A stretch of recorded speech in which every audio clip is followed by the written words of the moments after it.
This exercise is called the hand-foot exercise. It's part of our colored stick program. It actually is there for all the levels. It's the first one in the white stick level, but we do it again in yellow and orange and red, just do it faster into a metronome. It's called the hand-foot exercise because a lot of people just think of drumming as doing this, but as you know, the feet are involved too. And so we're going to try and get some smooth alternations going between each hand and each foot. Right now I'm just going to show you the exercise using the right foot.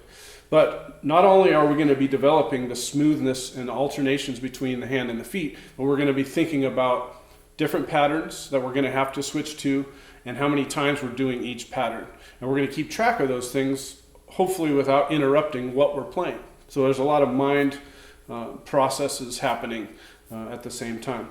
So we're going to do 4 parts to this exercise. The first one is hand, foot, hand, foot, hand, foot. We're going to go around the kit 4 times in what I call a windshield wiper pattern. We're going to go 4 times with the right hand, and without stopping, we're going to switch and do 4 with the left. And as we're finishing that 4th one with the left, we're going to come back to the right hand and go right into the second pattern, which is hand, foot, foot. We're going to do that 4 times around with the right, and then 4 times with the left. And as we're finishing that, we're switching back to the right, so there's no stopping. We're going into the 3rd pattern, which is hand, hand, foot. 4 times with the right, 4 times with the left, come back to the right hand, and we go into the final one, which is hand, hand, foot, foot. You're going to notice when I'm doing this exercise that I'm going to be counting on my fingers for each pass, and I don't expect you to do that, but I do expect you to keep track in your mind of that this is the beginning of the first windshield wiper pattern, and when we come back to the snare again, boom, that's the beginning of the second pattern. That's how music is counted, is at the beginning of a measure. It's kind of like calling a brand new one-day-old baby a 1-year-old because they're in their first year of life.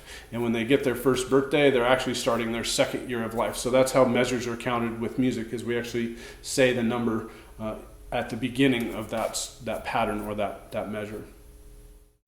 So the goal is to get from the beginning to the end without stopping and make it as smooth and controlled as possible and relaxed. And I'm about to show you how the whole thing looks right now.